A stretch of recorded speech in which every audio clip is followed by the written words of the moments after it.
Amigos de Radio Victoria, ojo con eso, televisión. A continuación, nuestro segmento de esta semana con William Santana, Diplomacia a su alcance. A través de Radio Victoria, ojo con eso, televisión, en esta nuestra alianza hemisférica con Benamérica y la Escuela de Gobernanza de Benjamin Franklin. Seguimos empeñados, William, en encontrarle la realidad a la democracia. ¿Existe o no existe en Latinoamérica? ¿Va a seguir existiendo o no va a seguir existiendo?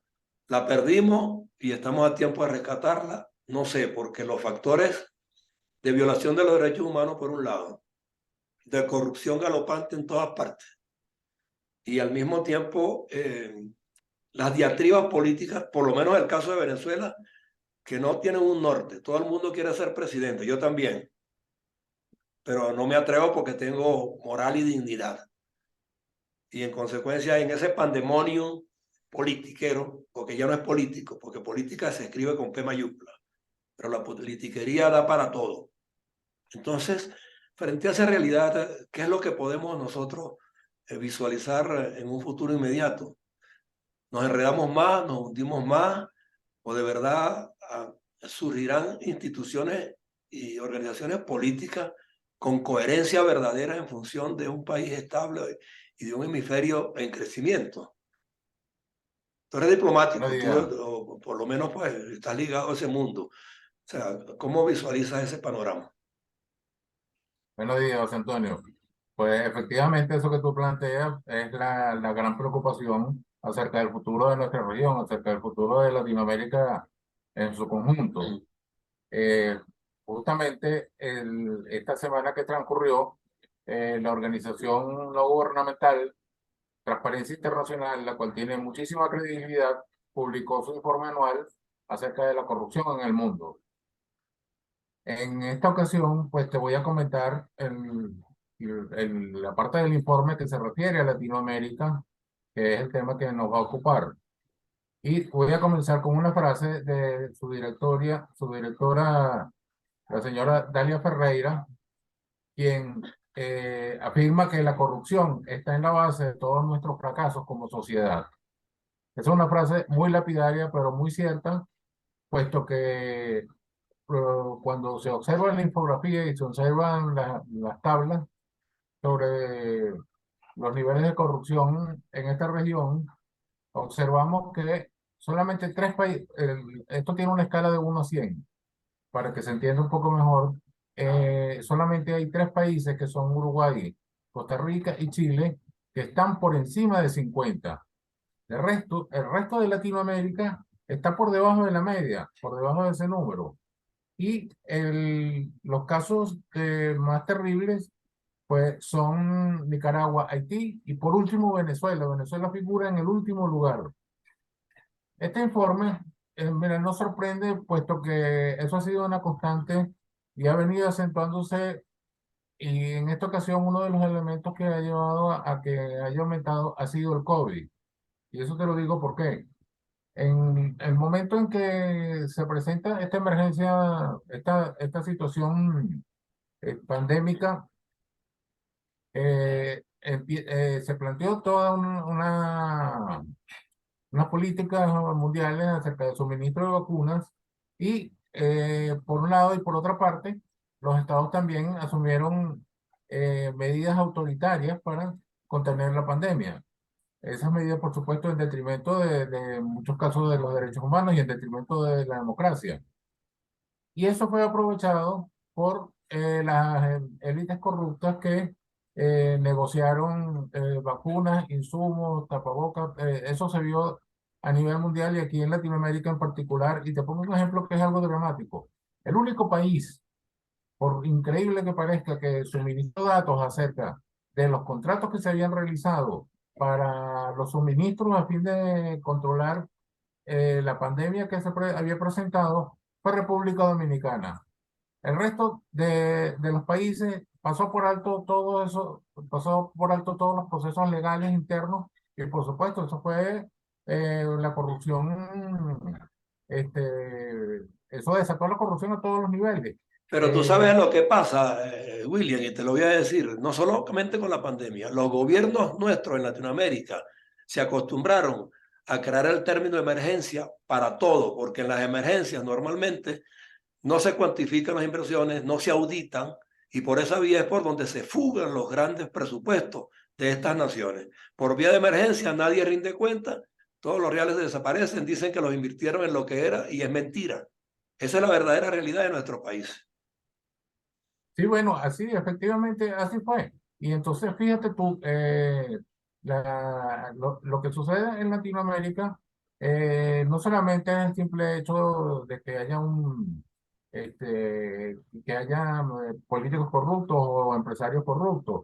Está la incidencia que tiene en los derechos humanos y en la misma democracia. Ujú, En los derechos humanos, por supuesto, el primer factor evidente es que el dinero que se va en la corrupción se nota inmediatamente en la desinversión en muchísimos sectores, en educación, en salud y en seguridad social de la población. ujú. Ejemplos tenemos en cantidad, ejemplos sobran. Sí. José Antonio, es increíble. Y por otro lado, también, y esto está ligado con lo que tiene que ver con democracia, cuando hay gobiernos corruptos, el Poder Judicial es el más evidente que se corrompe también. Ujú. Entonces, eso va en contra de los derechos humanos de la población que no tiene asistencia judicial, no tiene un acceso a la justicia, puesto que la justicia está corrompida. Ahora bien, el otro aspecto que tiene que ver con la democracia, y esto también ha sido evidente, es el hecho de que todos estos partidos que han llegado al poder aquí en Latinoamérica en estos últimos tiempos, en tiempos recientes, han sido partidos populistas de izquierda. Estos partidos han tenido como bandera política atacar a la corrupción, decir que estos son gobiernos corruptos, que hay que acabar con ellos porque se están robando el dinero del pueblo. Y cuando llegan no hablan más de corrupción, se acabó el tema, porque ahora la corrupción, los corruptos son ellos. Entonces, allí es un problema grave que se presenta, puesto que la otra condición que plantean al instalarse en el gobierno es perpetuarse en el poder. ¿Por qué? Porque quien comete actos de corrupción, quien comete crímenes en contra del Estado, está supuesto a ser juzgado en algún momento. Y el mayor interés que pueden tener ellos es precisamente que no ser juzgados. Sí, Entonces, gozar de la pretendida inmunidad. pues sí, Como el escudo es ese. mantenerse en el poder a como dé lugar, y esto, por supuesto, es un socavamiento a la democracia y a sus valores. Ahora, también hay otro tema, y es la corrupción transnacional. Eso es el fenómeno de la corrupción no es simplemente el del guardia en la alcabala, el que le pide por los refrescos, como todos lo sabemos, también está el que negocia con gobiernos que son afines en la cuestión de saltarse la tranquera en cuanto a la legalidad nacional e internacional. Y realizan los grandes contratos de armas que siempre están teñidos de corrupción, los contratos de cualquier otro tipo de suministros de alimentos, suministros de medicina, muchísimos aspectos en cuanto a minería u otro tipo de actividades comerciales, se pueden conseguir, pues porque conseguir aliados para estos propósitos no es nada difícil en estos tiempos donde las dictaduras están teniendo, yo creo que su hora estelar. Y el caso que cita la señora Ferreira como más preocupante de toda la región es el de Venezuela, porque ella afirma que la corrupción ha llevado a la crisis humanitaria que todos conocemos que ha sufrido el país, que sigue sufriendo alimenticia, en salud, en educación, y a una diáspora que es calificada como la segunda más grande del mundo. O sea que no es poca cosa. En el aspecto internacional, en cuanto ahora vamos a hablar un poco de gobernanza global y el tema de la corrupción, existen tres convenios fundamentales. Uno es la Convención contra la Corrupción de la ONU, el otro es la Convención Interamericana, que está bajo la égida de la Organización de Estados Americanos, y existe otra convención que se llama la Convención de Palermo, que es una convención contra el crimen transnacional. Está asociado, por supuesto, a la corrupción, aunque trata diversos tipos de crímenes, entre esos se encuentra la corrupción. Estos instrumentos internacionales fueron adheridos, firmados, ratificados por muchísimos estados. Prácticamente tienen un alcance universal. Y sin embargo, ¿qué es lo que sucede? Hay una gran corrupción en el mundo. ¿Y qué pasa con estos convenios? Estos convenios fueron suscritos por estados que son supuestamente quienes deben aplicar las recomendaciones o lo que estipula el convenio dentro de sus países. Es decir, el Estado debe ser el garante de que no se produzca la corrupción. Pero ¿qué es lo que está sucediendo aquí? Cuando el Estado no es el garante, si el Estado más bien es el promotor, es el autor, entonces, por supuesto que la convención no tiene ningún alcance. No Exacto. tiene, no hay, Es letra muerta. no es punible. Exacto. Y si no es punible, pues es libre de ser ejercida. Y eso es lo que está sucediendo. Y para finalizar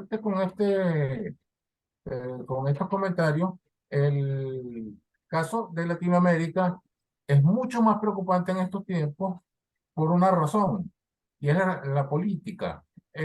Cuando se han ganado estos procesos en favor de las izquierdas, en favor del progresismo, que nos han demostrado, como te dije anteriormente, que cuando no están en el gobierno, la corrupción la mencionan cada rato, pero cuando están en el gobierno, eso es tema olvidado. Nadie habla de corrupción. Allí, a menos que se trate de gente que no tiene nada que ver con ellos, pero ahí no se habla de corrupción. En el CELAC, en la reunión reciente donde nosotros hicimos programas, No tocaron ese mira, tema. ese no era un tema. No. Ese no era un tema.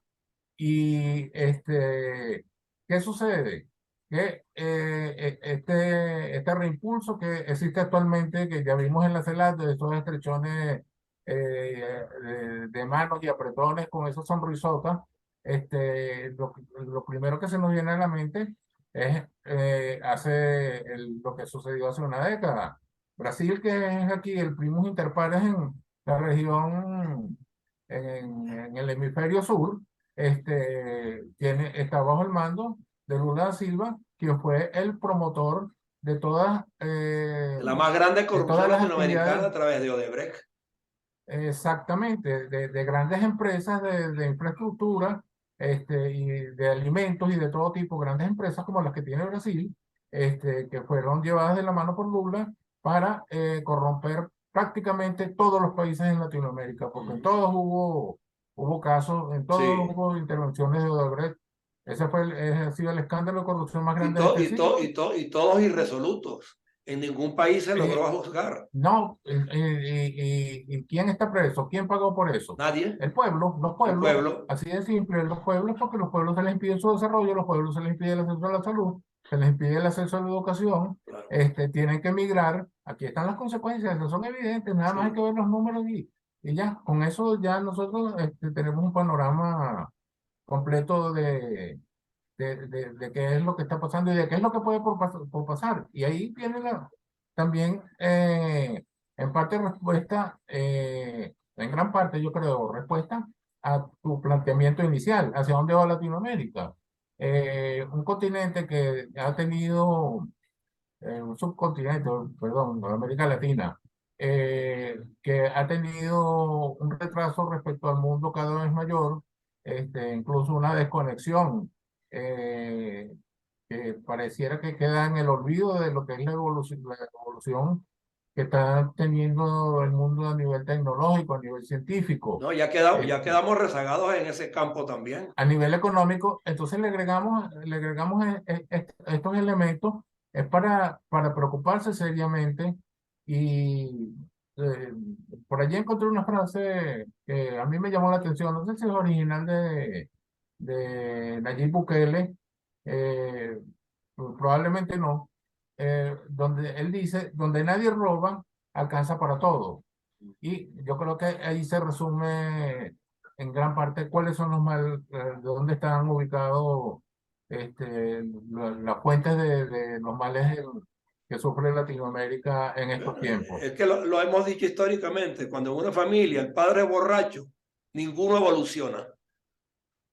Y si evoluciona, evoluciona por la fuerza y con su propia disposición, si es que alcanzó a reservar algunos grados de moral y de ética en otras esferas y aprendió y se desliga del problema.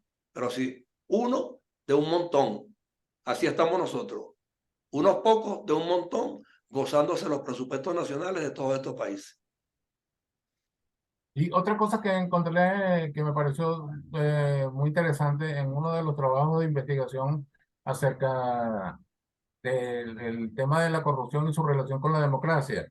Y es que el tema de el tema de la corrupción dentro de la política no es un factor determinante para que la gente vote en favor de uno u otro candidato. Y eso en Latinoamérica está evidenciado en que gobiernos que han tenido causas de corrupción, que han tenido escándalos de corrupción, incluso Lula que estuvo preso. Te pongo un ejemplo, los Kirchner regresan al poder. ¿Por qué? Porque simplemente no es un issue, como dicen los gringos, no es un tema dentro de las agendas de los votantes cuando se trata de las izquierdas. Cuando se trata de la derecha, sí. Sí. Pero cuando se trata de la izquierda, eso no es un asunto relevante, no es un asunto determinante para determinar quién ganó las elecciones. Y lo vemos a través de todo el continente. Si nos ponemos a analizar todos los casos, pues mira, no terminamos nunca. Es que la izquierda termina prostituyendo todas las instituciones y prostituidas las instituciones es la manera más fácil de quedarse en el poder y de ignorar las aspiraciones de otros y de bloquearlas. Sí, y lamentablemente, pues las soluciones no las tenemos a la vista. Lo que estamos viendo No hay es escuelas más. de formación ciudadana, no hay academia, destruyen el fundamento de la cultura y la formación verdadera. Y esa es otra estrategia también. Destruyo la academia, destruyo el saber, destruyo el Ministerio de Educación, destruyo el saber y en consecuencia no genero hombres críticos, sino hombres sumisos, esclavos a mi favor. Eso es lo que hacen. Sí, esa es una agenda, eso es prácticamente una franquicia la que está circulando aquí en Latinoamérica y que tiene éxito, porque eso lamentablemente es así, hay que reconocerle. El éxito lo han tenido. El éxito en que en la destrucción y en el atraso, porque eso no se puede calificar de éxito el hecho de ganar unas elecciones y ejercer el poder de esa manera, Uh-huh. cuando hay millones de seres que están padeciendo por esa causa. Pero se paga, con el tiempo se pagará. Algún momento aparece la justicia, algunos, siempre hay adalides de la justicia, aparecerán y cobrarán. Yo estoy consciente que es así. Históricamente lo hemos visto, porque nadie es eterno. Bueno, Ahí tenemos la misma naturaleza, chicos. La misma naturaleza en un momento dado se expresa de tal manera que se cobran las injusticias en países y sectores que de alguna manera pues la han puesto en práctica. Aparecen situaciones verdaderamente lamentables en las que el más pintado pierde. sí, Y tú sabes a qué me estoy refiriendo. bueno, pero vamos a decir, no vamos a confiar solamente en la providencia, también, No, no, por eh, supuesto. también acciones concretas como esta, lo que tú estás haciendo, pues con este trabajo tan importante de difusión de todas las actividades que estén en favor de la democracia y en favor del bienestar y de los derechos humanos. Eso es lo que justamente eh, el, el pequeño muro de contención que es el que puede propiciar los cambios en algún momento. Sí, no, y estamos solamente, no solamente en el ámbito político, sino también en el cultural, en el académico, en el de la salud. Entonces, nosotros creemos que todas las actividades humanas requieren de alguna manera de que las cuidemos de la manera más elevada y acertada posible. Y eso no es sino a través de mensajes positivos, reiterativos, insistiendo en el tema, hasta que haya una generación que la interprete adecuadamente, comulgue con ella y las ponga en práctica para salir de todas estas cosas nocivas que nos han venido invadiendo durante tanto tiempo. Pero tienen que ser pues, en base a mensajes bien intencionados y nosotros en Radio Victoria, vamos con esa televisión, por eso te tenemos a ti, para que el análisis sea global. Tenemos a otros embajadores y políticos de mucho éxito, que también pues, estamos en la misma tónica, profesionales de los distintos ramos que también fueron exitosos y que ese mensaje tienen que interpretarlo las nuevas generaciones para que tengan de dónde nutrirse con verdaderas intenciones a futuro y que no sigamos imitando lo que los políticos de turno nos están enseñando, que es la malversación, que es la corruptela, que es el crimen, que son todas esas cosas pues que lo que hacen es destruir a un pueblo, a un país y al futuro en general. Yo creo que hay que ponerle freno y hay que ponerle freno por esta vía. Y nosotros aquí podamos seguir empeñados en esta alianza con Benemérita y con la Escuela de Gobernanza Benjamin Franklin en formar más y mejores ciudadanos que sean capaces en algún momento dado de salirle enfrente a todas estas triquiñuelas. Fíjate tú, José Antonio, qué importante es lo que tú estás refiriendo, que tiene que ver con la cultura política y la educación fundamentalmente. Y te digo porque recientemente vimos un ejemplo de lo que sucede en otras latitudes. En Ucrania hubo un escándalo reciente de corrupción y ¿qué hizo Zelensky? Tomaron las medidas drásticas que debían de tomar. Ucrania Exacto, nunca ha sido un país que esté dentro de una posición relevante como país claro en su rendición de cuentas, pero sin embargo, en el conflicto que ellos están enfrentando, hicieron lo que correspondía. Y entonces, eso es algo para mí sumamente meritorio, es algo que eso de no tomarse las medidas que deben ser en función de lo que es su población, en función de lo que es el Estado, en función de lo que es, vamos a decir, la preservación de su seguridad y de sus valores, eso hubiera podido llevar a un desastre, pues una desconfianza de que usted se le está dando una ayuda que no está siendo usada para los fines que se le enviaron y entonces le suspenda y entonces eso tiene consecuencias para su país de una manera negativa. exacto. Y yo creo que eso es un ejemplo que deberían de ver muchos aquí, sobre todo aquellos presidentes que recientemente ante las solicitudes que le hiciera Laura Richardson y las solicitudes que hizo el canciller Scholz en Latinoamérica sobre el apoyo a Ucrania, ellos se hubieran negado y además no fue solamente que se negaron, como lo hizo Lula, como lo hizo Petro, como lo hizo AMLO, sino que lo negaron públicamente y enfáticamente. O sea que Sí, nosotros si no estamos apoyando a Ucrania, nosotros estamos apoyando a Rusia. Ese es el mensaje. exactamente, Entonces, sí. ¿cómo queda Latinoamérica cómo queda la imagen de Latinoamérica? No solamente de estos presidentes, porque desde fuera nos ven No, como un quedamos pequeño grupo de comprometidos, países. quedamos comprometidos con una causa destructiva. Entonces, ¿con qué fines? ¿Con qué objetivos? Exacto. Allí justamente está la gran pregunta y dentro de la pregunta, pues la respuesta de nosotros es la que nos tiene que dar en buena medida los elementos para saber no solamente a qué tenerse, sino tomar las medidas que también en contraparte, pues luchar por los valores de la democracia, luchar por la unidad política, que es importantísima en estos tiempos. Y por la Yo decencia creo pública, sobremanera, la decencia pública. exactamente, con esas cosas que nosotros conocimos, José Antonio. Sí, señor. Y con las que comulgamos aquí a diario y cada vez que hacemos programas con todos nuestros invitados y entrevistados y expositores, intentamos pues que ese tema quede palpable y vigente. Estamos Así comprometidos es. con la democracia y la libertad y nadie nos va a sacar de allí. Así que, bueno, en Diplomacia a su alcance, con William Santana, semana a semana pues tocamos estos temas y por supuesto vamos a seguir en ellos, cueste lo que cueste, pero al fin y al cabo nuestro propósito, nuestra meta es que este hemisferio resplandezca algún día, porque estuvimos en camino de hacerlo y de lograr preeminencia mundial, pero desafortunadamente las izquierdas nos desbarataron todo, pero tenemos que luchar contra ellos. Así es. Un abrazo, William. Igualmente. Gracias por tu tiempo.